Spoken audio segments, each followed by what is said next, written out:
बड़ी मुश्किल से बालों पे सफेदी हमने पाई है, इसे पाने को आधी उम्र की कीमत चुकाई है। इसे पाने को आधी उम्र की कीमत चुकाई है। और बच्चों, अपने अपने माँ बाप का स्मरण करना, जब सवेरे वो तुम्हें आशीर्वाद देते हैं उनके पांव छूते हो तुम, क्यों? बिवाई पांव की, हाथों के ये छाले बताएंगे हमारी जेब में गाढ़े पसीने की कमाई है। बिवाई पांव की, हाथों के ये छाले बताएंगे हमारी जेब में गाढ़े पसीने की कमाई है।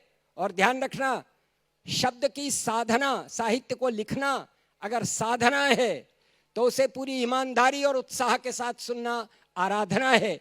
इस साधना और आराधना के बीच में ये पंक्तियां पढ़ता हूं कि मोहब्बत दोस्तों से की, मोहब्बत दुश्मनों से की, ये दौलत हमने अपने दोनों हाथों से लुटाई है। मोहब्बत दोस्तों से की, मोहब्बत दुश्मनों से की, ये दौलत हमने अपने दोनों हाथों से लुटाई है। और यद्यपि आपके इस मंच का नाम हो हल्ला रखा गया है, लेकिन मैं इससे अलग हट करके एक बात कह रहा हूं आपसे। जब कवि सुनने आए तो आप उसकी चेतना और संवेदना से कैसे जुड़ें?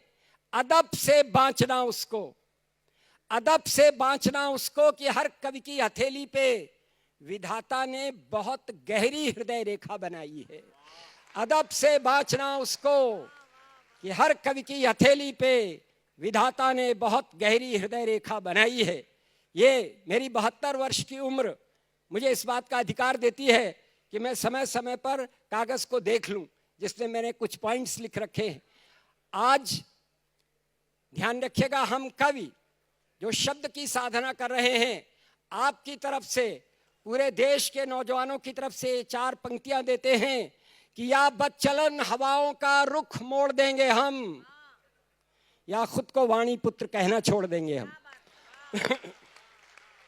हमारा काम क्या है? ध्यान रखिएगा, हमने बड़े बड़े सपने देखे हैं देश को आगे बढ़ाने के, लेकिन हमारे सामने बड़ी बड़ी समस्याएं भी हैं, उसकी तरफ ध्यान आकृष्ट करता हूं। या बदचलन हवाओं का रुख मोड़ देंगे हम, या खुद को वाणी पुत्र कहना छोड़ देंगे हम। और जिस दिन भी हिचकिचाएंगे लिखने में हकीकत, कागज को फाड़ देंगे, कलम तोड़ देंगे हम। जिस दिन भी हिचकिचाएंगे लिखने में हकीकत, कागज को फाड़ देंगे, कलम तोड़ देंगे हम। और ये जो जवान बच्चे हैं, हम जैसे बुजुर्ग जिनके घर में ये जवान बच्चे हैं और जिनके होने के कारण हमें अपनी वृद्धावस्था का एहसास नहीं होता, क्योंकि हमारे पड़ोस में, हमारे पार्श्व में यौवन बैठा हुआ है। कैसा होना चाहिए ये यौवन? हमारी अपेक्षा क्या है आपसे? जो कांटों में मुस्काए, जवानी उसको कहते हैं। जो कांटों में मुस्काए, जवानी उसको कहते हैं। जो राहें नई बनाए, जवानी उसको कहते हैं।